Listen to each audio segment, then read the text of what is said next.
Welcome to Hardly, where each book is distilled into a chronological story, offering you a special journey in just minutes. Today, we study together Nathaniel Popper's The Trolls of Wall Street, how Reddit traders shook up the financial world, in which we probe into how a group of online misfits used internet culture to challenge the financial establishment in ways nobody saw coming. Nathaniel Popper has covered the worlds of Wall Street and Silicon Valley for the New York Times, splitting his time between New York and the San Francisco Bay Area for nearly a decade. Don't go away. Hardly, the editor, will be right back with the story.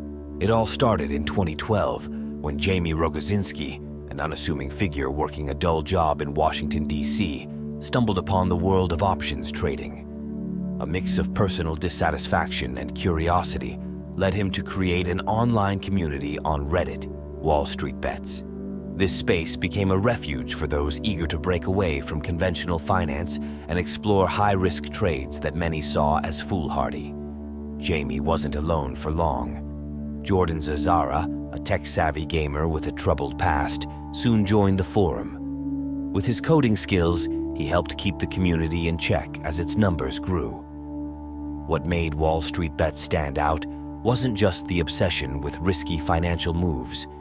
It was the unique culture that developed. Internet memes, irreverent humor, and trolling flourished in this community.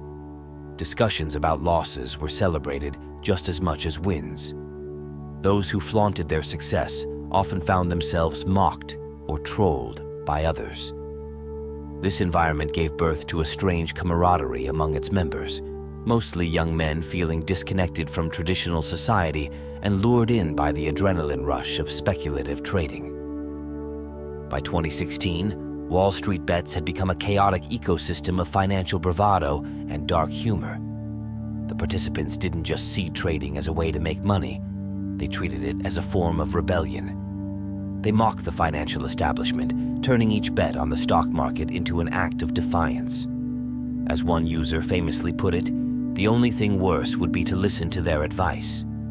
This community wasn't just about trading. It reflected a broader cultural phenomenon happening across the internet, particularly among young men. Influenced by places like 4chan, these users were part of a movement that celebrated anti-establishment trolling. The manosphere also had an impact, as many of the forum members were struggling with their own sense of place in a world that seemed to prioritize collaboration and emotional intelligence, qualities they didn't relate to. Trading offered a way to regain a sense of control, even if only briefly, in an increasingly uncertain world. But as this rebellious spirit grew, so did the interest in trading itself. Robinhood, a financial app launched in 2014, was tailor-made for this crowd. It made stock trading accessible to everyone, with its sleek design and no-fee policy. The Wall Street Bets crowd saw this as an opportunity to dive even deeper into speculative trading. Suddenly, people who knew nothing about finance were able to buy stocks with a single swipe on their smartphones. The rise of Wall Street Bets was about more than financial gains. It symbolized the collision of internet culture, economic frustration, and the desire for community. But this was just the beginning. With more tools at their disposal, the traders at Wall Street Bets were about to embark on a journey that would shake Wall Street to its core. What happened next would take speculative trading from a niche corner of Reddit to the front pages of global news outlets, fueled by the rise of meme stocks and the rapid ascent of Robinhood. By January 2021, something remarkable was brewing on Wall Street Bets. What had once been a niche community for amateur traders was about to become a global phenomenon. At the center of it all was GameStop, a struggling video game retailer that became the unlikely target of a collective movement. Redditors, using platforms like Robinhood, banded together in an unprecedented fashion to drive up the stock price, creating what's known as a short squeeze. The setup was simple.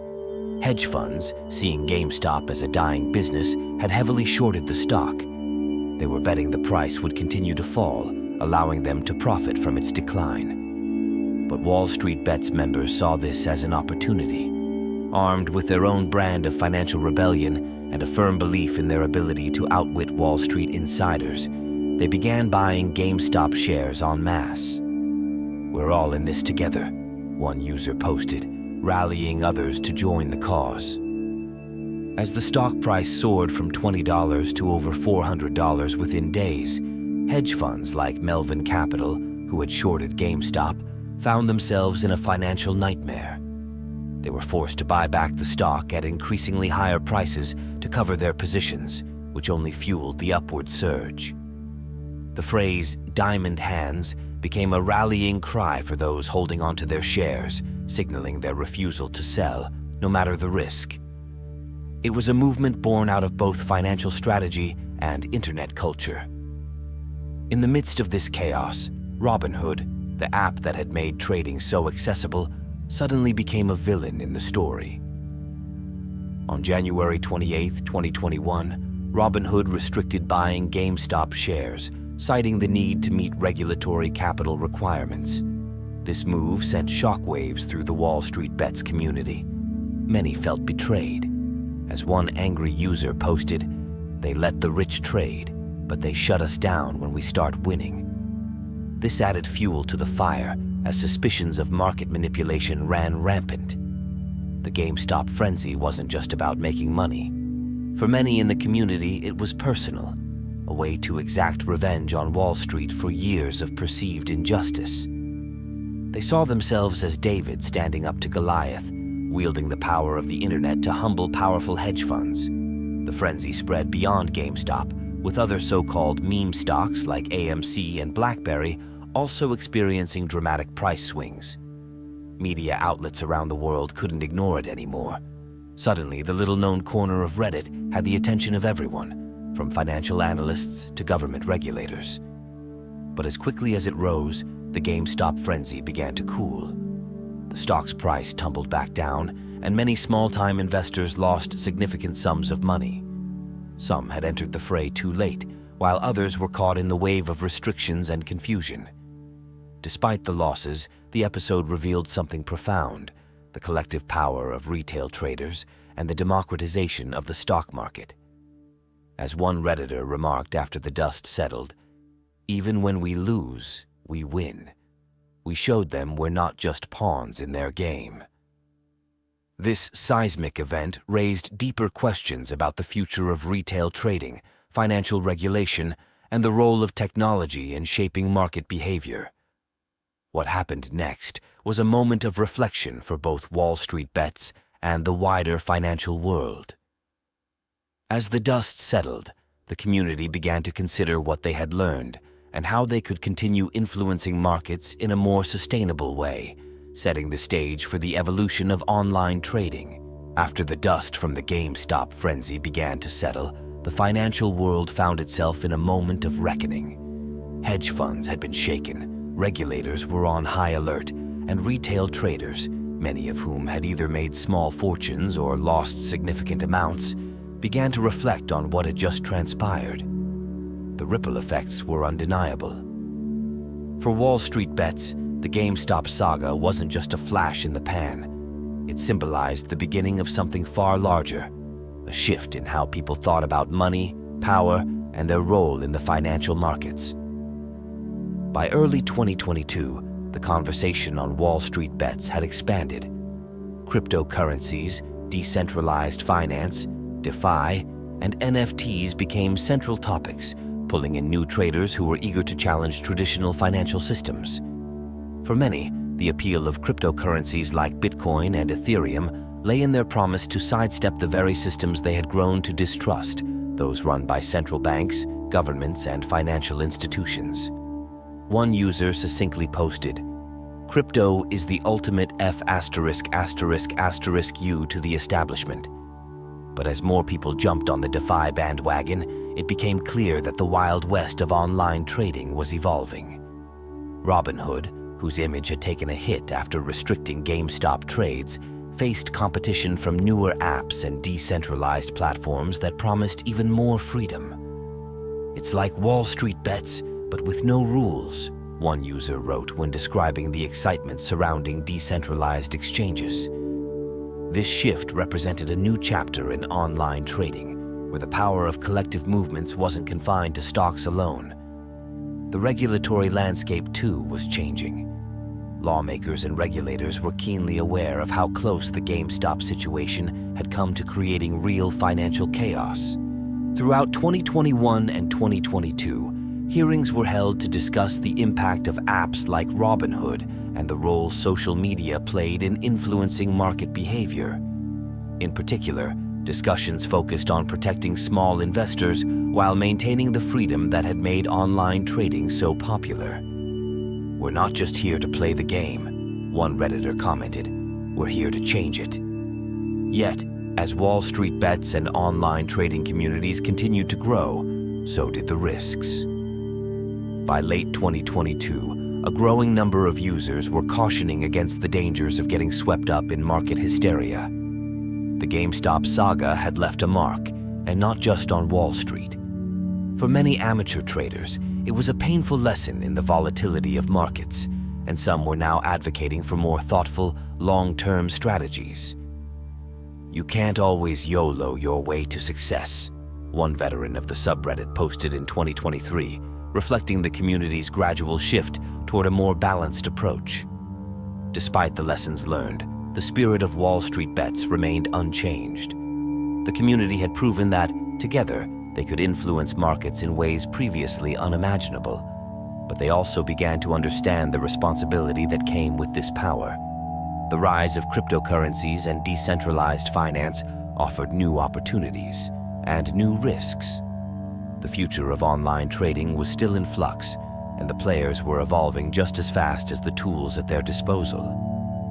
What emerged from the chaos was a new era in finance, where retail traders weren't just participants. They were creators of their own financial systems.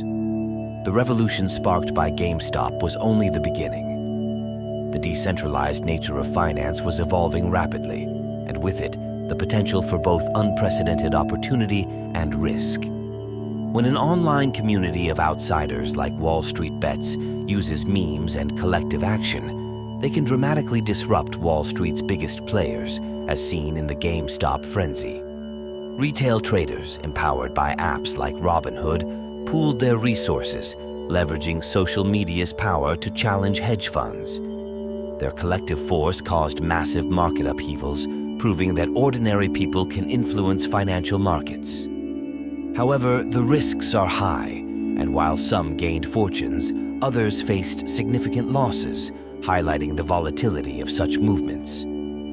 As the editor of Hardly, through understanding this story, we can see that the future lies not in blindly trusting systems, but in actively shaping them with both caution and creativity.